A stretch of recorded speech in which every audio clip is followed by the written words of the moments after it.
नमस्कार and I welcome to all of you in global lookout. दोस्तों, recently news आई है सोनम वांगचुक, जिसको हो सकता है आप लोग पहले जानते भी हो। थ्री इडियट मूवी अगर आप लोग ने देखी होगी, फुनसु वांगडू का जो कैरेक्टर था वो इन्हीं की लाइफ से इंस्पायर्ड था। इनने रिसेंटली एक ट्वीट शेयर किया है जिसमें इनने क्लेम किया है कि मुझे हाउस अरेस्ट यानी नजरबंद करके रखा गया है, और ठीक उसके अगले दिन इनने ये कहा है कि लोकल पुलिस जो है वो इनको प्रेशराइज कर रही है कि ये फ्यूचर में कोई भी स्टेटमेंट नहीं देंगे, कोई भी प्रोटेस्ट में पार्टिसिपेट नहीं लेंगे या फिर कोई भी फास्ट नहीं करेंगे, इस तरह की कोई भी आवाज नहीं उठाएंगे गवर्नमेंट के खिलाफ। क्या है ये पूरा इशू हम लोग देखेंगे इस वीडियो में डिटेल में। और इसके अलावा जो लगातार प्रोटेस्ट चल रहे हैं लद्दाख वाले एरिया में इतने टाइम से, वो भी क्यों चल रहे हैं, उनके भी क्या डिमांड्स है, वो सब भी डिस्कस करेंगे। लेकिन उससे पहले एक चीज मैं यहाँ आप लोग को क्लियर कर दूं कि इस बीच बिल्कुल भी ऐसा समझना कि ये जो लद्दाख के लोग हैं ये अलग कंट्री या फिर कुछ ऐसा डिमांड कर रहे हैं जो कि देश हित में नहीं है। अक्सर लोगों की ये मेंटेलिटी होती है कि कोई भी इस तरह की डिमांड उठती है जैसे कि ये लोग उठा रहे हैं, तो हम लोग ऐसे ही समझते हैं कि ये लोग अलग देश बनाने की बात कर रहे हैं। तो ऐसा बिल्कुल भी नहीं है। यहाँ के जो लोग हैं वो काफी पैट्रियट हैं, काफी देशभक्त हैं, इंडिया को पसंद करते हैं। इस तरीके का ख्याल बिल्कुल दिमाग में मत रखना। तो शुरू करते इस वीडियो को, बस आप एंड तक बने रहिएगा, और अगर वीडियो अच्छा लगे तो लाइक, कमेंट, शेयर, सब्सक्राइब जरूर कीजिएगा। तो सोनम वांगचुक, पहले थोड़ा बहुत इनके बारे में मैं आप लोग को बताना चाहता हूँ। ये वाकई में एक सोर्स ऑफ इंस्पिरेशन होने चाहिए हम जैसे जो यंगस्टर्स हैं उनके लिए। 1966 में इनका जन्म हुआ उलेक तोकपो में, जो अलची एरिया के पास है, लेह डिस्ट्रिक्ट ऑफ लद्दाख में। ये जब 9 साल के थे तब तक इनके पास कोई भी एजुकेशन नहीं थी, किसी भी स्कूल में इनको एनरोल नहीं कराया गया था, क्योंकि आसपास का जो विलेज था या फिर आसपास का बहुत बड़े एरिया में कोई स्कूल था ही नहीं उस टाइम पे। इसीलिए इनकी जो माता जी थी उनने थोड़ा बहुत इनको लोकल लैंग्वेज में पढ़ाया था, समझाया था, और फिर श्रीनगर में एक स्कूल में इनको भर्ती करा दिया गया जब ये 9 साल के हुए। वहाँ की जो लैंग्वेज थी वो बिल्कुल इनको समझ में नहीं आता था, तो पूरी तरीके से ये ब्लैंक हो जाते थे जब वो लैंग्वेज सुनते थे। तो इसीलिए इनको शुरुआत में, बचपन में इनके काफी ज्यादा स्टूपिड समझा जाता था, और इस चीज को ये darkest period of my life कहते हैं। लेकिन वहां भी ये रुके नहीं। 11 साल के जब ये हुए तो 1977 में भाग के दिल्ली चले गए, वहां पर अपनी एजुकेशन पूरी की। उसके बाद मैकेनिकल इंजीनियरिंग में एडमिशन लिया एनआईटी श्रीनगर में 1987 में। इनकी इंजीनियरिंग की कौन सी स्ट्रीम होगी उसके लिए इनके पिताजी से इनकी बहस भी हो गई थी, काफी ज्यादा माहौल जो है खराब हो गया था, जिसकी वजह से इनके पिताजी ने इनको पैसा देने से बिल्कुल मना कर दिया, और फिर खुद की कमाई से इनने अपना जो एजुकेशन है उसे फाइनेंस किया और अपनी इंजीनियरिंग पूरी की। उसके बाद फ्रांस भी गए ये, वहाँ आर्किटेक्चर में हायर स्टडीज कंप्लीट की। उसके बाद अगर ये चाहते तो अपने फादर की तरह पॉलिटिशियन बन जाके अपनी लाइफ जो है वो काफी आसानी से जी सकते थे। इनके फादर, बाय द वे मैं बता दूं आप लोग को, मिनिस्टर भी रहे हैं स्टेट गवर्नमेंट के अंदर। लेकिन ऐसा ना करके इनने अपनी पूरी लाइफ डेडिकेट कर दी लद्दाख के जो लोग थे उनकी प्रॉब्लम सॉल्व करने में। लद्दाख जो एरिया है, आई डोंट थिंक मेरे को बताने की जरूरत है, यहाँ पर काफी टफ टेरेन है। यहाँ का क्लाइमेट जो है, इन्वायरमेंट जो है, काफी हार्श है। रिसोर्सेज बिल्कुल ना के बराबर है। पानी हो गया, इलेक्ट्रिसिटी हो गया, इस तरह की कोई भी फैसिलिटी यहाँ पर अवेलेबल नहीं है। इसीलिए यहाँ की लाइफ जो है वो बहुत हार्ड है, और इसीलिए इनने डिसाइड किया कि मैं लोगों की प्रॉब्लम यहाँ पर सॉल्व करूंगा। आज के टाइम में इनके नाम के आगे इनोवेटर लगता है, इंजीनियर तो खैर ये है ही, उसके अलावा एजुकेशन रिफॉर्मिस्ट भी लगता है। इनने एजुकेशन के लाइन में भी काफी ज्यादा काम किया है। सेकमोल यानी कि student education and culture movement of Ladakh इनने शुरू किया था। ये एक तरह का एनजीओ ऑर्गेनाइजेशन है जो कि एजुकेशन सिस्टम में रिफॉर्म लाने के लिए, लोगों को ज्यादा इनरोल करने के लिए और पूरे लद्दाख के लोगों तक एजुकेशन पहुंचाने के लिए ये काम करता है।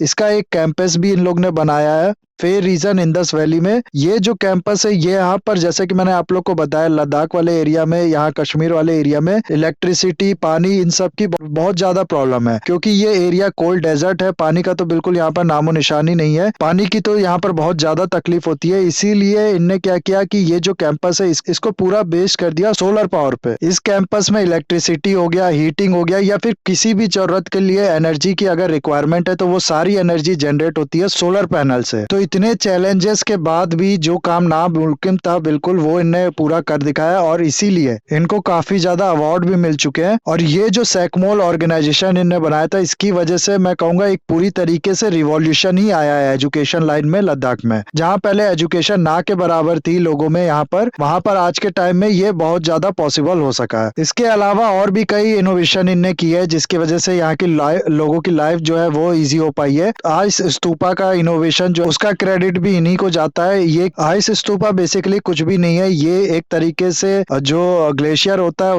उसके ग्राफ्टिंग की टेक्निक है। ग्लेशियर को क्या करते हैं कि स्तूपा के शेप में या फिर कॉनिकल शेप में ऐसे बना दिया जाता है, और फिर जब समर आती है तो गर्मी से ये ग्लेशियर पिघलता है और इसका जो पानी होता है वो मिल पाता है क्रॉप्स को, जिसकी वजह से डेजर्ट वाले एरिया में भी खेती पॉसिबल हो पाती है। इसके अलावा हाल में ही इनने आर्मी के लिए एक सोलर पावर टेंट बनाया था, जिसके अंदर जो टेम्परेचर है वो रेगुलेट किया जा सकता है, उसको मेंटेन रखा जा सकता है, जिसकी वजह से आर्मी को इतने हार्श क्लाइमेट में भी रहने में आसान हो सकेगी। हालांकि अभी इस टेंट को इंडियन आर्मी ने प्रोक्योर नहीं किया है, वो अभी आगे हम लोग देखेंगे करती है कि नहीं, लेकिन ये सब कुछ इनके इनोवेशन है, जिसकी वजह से इनको एक नहीं कई ज्यादा अवार्ड मिल चुके हैं। यहाँ आप लोग देख सकते हैं मैग्नेसे अवार्ड इनको मिल चुका है, जिसको हम लोग एशिया का नोबेल प्राइज भी कहते हैं। तो ये है सोनम वांगचुक आपके लिए, उसके बारे में मैंने पूरा बता दिया, काफी ज्यादा डिटेल में बता दिया। अभी हुआ क्या है कि इनने अनाउंस किया था कि 26 जनवरी को ये जाएंगे करलुंगला पास पे और वहां 5 दिन तक फास्ट करेंगे। आप ये करलुंगला पास जो है ये मैप में देख सकते हैं कहाँ पर है, और ये एरिया जो है ना, ये करलुंगला पास, यहाँ पे टेम्परेचर इस टाइम पे -40 डिग्री तक लो चला जाता है। वहां इनने कहा था मैं जाऊंगा और फिर वहां पर फास्ट करूंगा। हालांकि जो पुलिस थी उसने इनको रोक दिया, वहां जाने नहीं दिया, और फिर इनको Himalaya institute of alternatives Ladakh में इनने अपना फास्ट शुरू किया। और तभी से जो पुलिस थी वो इनके साथ थी, इनके आसपास ही रहती थी, और शुरुआत में इनको बोला गया था कि वो इनकी सिक्योरिटी के लिए है, और इनने भी अपने ट्वीट में यही कहा था कि ये जो पुलिस है ये मेरी सिक्योरिटी के लिए है। लेकिन हाल में इनने ये कहा है कि इन लोगों ने मुझे हाउस अरेस्ट कर लिया है, यानी नजरबंद कर लिया है। और इस ट्वीट के ठीक अगले दिन ये ट्वीट करते हैं कि मेरे को एक प्रेशराइज किया जा रहा है एक बॉन्ड पे साइन करने के लिए, जिसमें ये एग्री करवाया जा रहा है मेरे से कि मैं कोई भी स्टेटमेंट नहीं दूंगा, कोई भी प्रोटेस्ट का पार्ट नहीं बनूंगा, कोई भी फास्ट नहीं करूंगा इस तरीके का। जिसके बाद ये दुनिया भर के लॉयर्स को इन्वाइट करते हैं और उनसे पूछते हैं कि बताइए आप लोग ये जो हो रहा है मेरे साथ ये सही हो रहा है कि नहीं।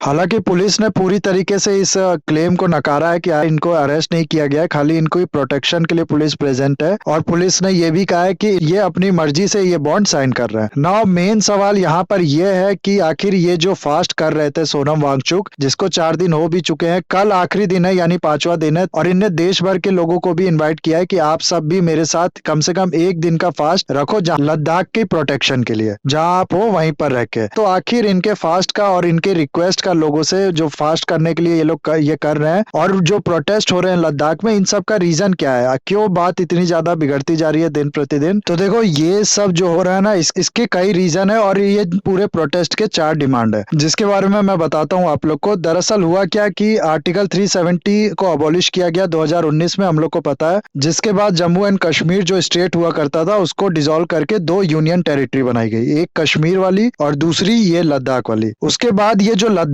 के लोग थे, इनको काफी ज्यादा उम्मीद थी कि हमारी डेवलपमेंट का काम अब शुरू होगा, नई नई इंडस्ट्रीज यहाँ पर आएंगी। पहले क्या था कि सब कुछ स्टेट गवर्नमेंट के हाथ में था, और इंडस्ट्री लगा पाना काफी ज्यादा मुश्किल था कश्मीर में, क्योंकि आर्टिकल 370 के अंदर वहां पर लैंड परचेज कर पाना इलीगल था बाहरी लोगों द्वारा। लेकिन आर्टिकल 370 हटा, उसके बाद लैंड परचेज कर पाना लीगल हो गया वहां पर। इसीलिए लद्दाखी लोगों को उम्मीद थी कि हमारी जो डेवलपमेंट है वो अब शुरू होगी, इंडस्ट्रीज यहाँ पर आएंगी, इंडस्ट्री लगाएंगी, जिसकी वजह से रोजगार मिलेगा और तरक्की करेगा ये पूरा हमारा रीजन। लेकिन लोगों का कहना है कि हमें पूरा यहाँ पर धोखा मिला है, अनएम्प्लॉयमेंट बहुत ज्यादा है, यहाँ के क्लाइमेट को और एनवायरनमेंट को डैमेज किया जा रहा है। इसलिए लोगों की डिमांड है कि सबसे पहले तो हम लोग को स्टेटहुड दो, यानी कि लद्दाख को एक स्टेट बनाओ जैसे कि बाकी 28 स्टेट है। आप लोग को पता होगा इस समय देश में 28 राज्य यानी स्टेट है और 8 केंद्र शासित प्रदेश है, यानी कि यूनियन टेरिटरीज हैं। इन सब के नाम यहाँ पर आप लोग स्क्रीन पे देख सकते हैं। अब होता क्या है ना कि 28 जो स्टेट है उसमें तो आपको भी पता होगा कि वहाँ की लोकल गवर्नमेंट होती है, यानी कि स्टेट गवर्नमेंट होती है। जैसे कि मैं उत्तर प्रदेश से हूँ तो यहाँ की अलग स्टेट गवर्नमेंट है, जिसके जो सीएम है वो है योगी आदित्यनाथ जी। और ये जो यूनियन टेरिटरीज होती है ना, इसमें क्या होता है कि ये जो पूरा रीजन है ये डायरेक्टली प्रेसिडेंट द्वारा एडमिनिस्टर किया जाता है, यानी सेंट्रल गवर्नमेंट द्वारा एडमिनिस्टर किया जाता है, लेफ्टिनेंट गवर्नर या फिर कमिश्नर अपॉइंट करके।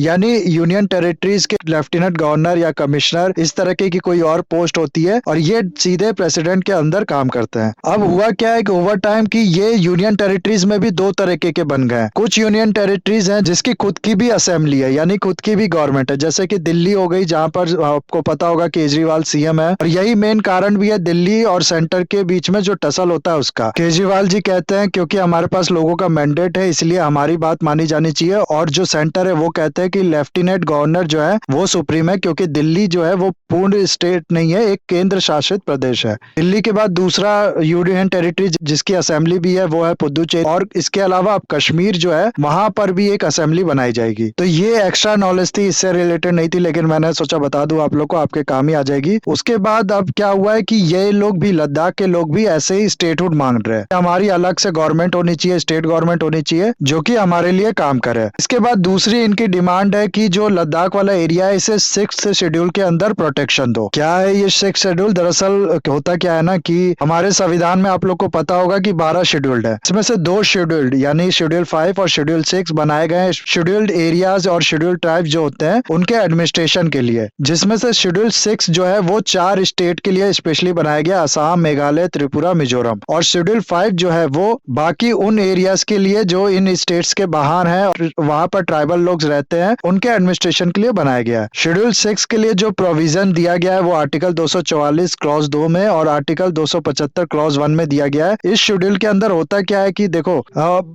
जैसे मान लो असम का एग्जांपल हम लोग ले लेते हैं, तो असम में मान लो किसी जगह पे ट्राइबल्स लोग की पॉपुलेशन ज्यादा है, तो इस शेड्यूल के अंदर उस एरिया के लिए, उस एरिया में रहने वाले ट्राइबल्स लोग के लिए एक अलग से काउंसिल बना दिया जाता है और उस एरिया को ऑटोनोमस डिस्ट्रिक्ट या ऑटोनोमस रीजन डिक्लेयर कर दिया जाता है, जहां का पूरा एडमिनिस्ट्रेशन है वो वही काउंसिल करेगी। और इस काउंसिल में बैठेगा कौन? वहीं के लोग बैठेंगे। ओके, कहने का मतलब है जहां पर ट्राइबल लोग हैं उस एरिया को ऑटोनोमस डिस्ट्रिक्ट या फिर ऑटोनोमस रीजन डिक्लेयर कर दिया जाता है और इसके एडमिनिस्ट्रेशन के लिए उन्हीं लोगों को कहा जाता है कि आप अपना काउंसिल बनाओ और खुद से अपना एडमिनिस्ट्रेशन करो। ऐसा इसलिए किया जाता है क्योंकि जो ट्राइबल्स लोग होते हैं ना, उनका अपना कल्चर होता है, अपना लैंग्वेज होती है, अपनी वे ऑफ लाइफ होती है, जो कि वो कई सालों से फॉलो कर रहे होते हैं, जो कि हम लोग से बहुत ज्यादा डिफरेंट रहती है। अब ऐसे में इन लोग को अलग से प्रोटेक्शन नहीं दोगे तो चांसेस है कि बाहरी लोग जो इस ट्राइब से बिलोंग नहीं करते वो आके भी यहाँ पर रहने लगे, फिर वो लोग अपने कल्चर फॉलो करेंगे, अपने तरीके से लाइफ जिएंगे, अपनी लैंग्वेज बोलेंगे, जिसकी वजह से ओवर टाइम ऐसे भी चांसेस है कि वही लोग मेजोरिटी में हो जाए और ये जो ट्राइबल लोग हैं जो यहाँ पर पहले से इस एरिया में रहते थे उनकी पॉपुलेशन कम हो जाए और धीरे धीरे इनकी जो लैंग्वेज है, इनके जो कल्चर है वो वाइप आउट हो जाए पूरी तरीके से। तो इसको बचाने के लिए, इनके कल्चर को सेव करने के लिए, प्रिवेंट करने के लिए ऐसे इनको स्पेशल राइट दिए जाते हैं और जहां ये रहते हैं वहां पर लैंड खरीद पाना मुश्किल बनाया जाता है। हम में से बहुत से लोगों को इस बारे में पता भी नहीं होगा। हम लोग केवल आर्टिकल 370 जानते हैं जो कि कश्मीर को दिया हुआ था, जिसकी वजह से वहां पर लैंड खरीद पाना, या फिर इसके अलावा और भी स्पेशल राइट्स काफी दिए गए थे उन लोगों को, लेकिन इसके बारे में हम लोग बिल्कुल नहीं जानते कि नॉर्थ ईस्ट जो है हमारा, वहां पे आज भी कई रीजन में लैंड खरीदना बिल्कुल इलीगल है, जबकि कश्मीर में तो आर्टिकल 370 जब से हटा उसके बाद से आप लोग जाके लैंड खरीद सकते हो। लेकिन फिर भी हम लोग अभी भी आर्टिकल 370 के बारे में जानते हैं और इस नॉर्थ ईस्ट के जो स्पेशल प्रोविजंस हैं, नॉर्थ ईस्ट हो गए या फिर बाकी भी जो स्टेट्स हैं उनके स्पेशल प्रोविजंस हैं, उसके बारे में नहीं जानते हैं। और इसके कुछ रीजंस भी है। दरअसल आर्टिकल 370 जो है उसके अंदर बहुत ज्यादा स्पेशल सेफगार्ड दिए गए थे कश्मीरी लोगों को, जैसे अलग उनका कॉन्स्टिट्यूशन ही होता था और इसके अलावा भी बहुत ज्यादा अलग से स्पेशल राइट दिए गए थे, जिसकी वजह से एक बहुत ज्यादा एडमिनिस्ट्रेशन को डिफिकल्ट बना रहा था। ठीक है, तो खैर ये तो अलग चीज है। और यही चीज जो है आर्टिकल 6 के अंदर, शेड्यूल 6 के अंदर जो लद्दाख के लोग हैं ये भी अब प्रोटेक्शन मांग रहे हैं कि हमारे रीजन को प्रोटेक्शन दो। और ऐसा ये इसलिए कर रहे हैं क्योंकि अब क्या हो रहा है कि आर्टिकल 370 जैसा कि मैंने बताया कि 2019 में हटा दिया गया था, उसके बाद से लैंड खरीदना यहाँ पर आसान हो गया है। और जिसकी वजह से हो क्या रहा है कि काफी इंडस्ट्रीज यहाँ पर जा रही हैं, अपने प्लांट लगा रही है। गवर्नमेंट भी ऐसा ही चाहती है यहाँ पर जाए, अपने प्लांट लगाए। लेकिन ये जो एरिया है ना, यहाँ पर आप लोग को पता होगा ये पूरा जो एरिया है ग्लेशियर्स यहाँ पर मौजूद रहते हैं और इंडस्ट्रीज अगर कहीं पर लगेगी तो जाहिर सी बात है कि वहां पर क्लाइमेट को डैमेज तो करेगी। इसीलिए इन लोगों का कहना है कि ये जो लोग आ रहे हैं बाहर से यहाँ पर इंडस्ट्रीज लगा रहे हैं, एक तो ये इंडस्ट्री हमारे क्लाइमेट को डैमेज पहुंचा रही है, हमें हमारे एरिया में पॉल्यूशन क्रिएट कर रही है। उसके अलावा जो बाहर से लोग आ रहे हैं, चांसेस है कल को ये लोग यहाँ पर डोमिनेट हो जाए और हम लोग ही माइनॉरिटी बन जाए। इसीलिए हम लोग को स्पेशल प्रोटेक्शन चाहिए और इसीलिए लद्दाख को भी स्टेटहुड डिक्लेयर करो और उसके बाद शेड्यूल 6 के अंदर लेके आओ। इसके अलावा आप लोग को बताऊं तो ये जो शेड्यूल 6 है ना, इसके अंदर एक रिक्वायरमेंट है, कोई भी एरिया को तभी ऑटोनॉमस डिस्ट्रिक्ट या फिर ऑटोनॉमस रीजन का जो है वो डिक्लेयर किया जाएगा जब उस एरिया की एटलीस्ट 50% जो पॉपुलेशन है वो ट्राइबल हो। और यहाँ इन लोग का कहना है कि लद्दाख की तो लगभग 95% पॉपुलेशन ट्राइबल है, इसलिए हम लोग को भी शेड्यूल 6 के अंदर प्रोटेक्शन मिलनी चाहिए। उसके अलावा तीसरी डिमांड इनकी है कि हम यहाँ पर पब्लिक सर्विस कमीशन क्रिएट हो बाकी स्टेट्स की या फिर यूनियन टेरिटरीज की तरह, और उसके बाद उसके अंदर रिजर्वेशन भी मिले यहाँ के लोकल्स को, ताकि अनएम्प्लॉयमेंट का जो इशू है हम लोग का वो सॉल्व हो सके।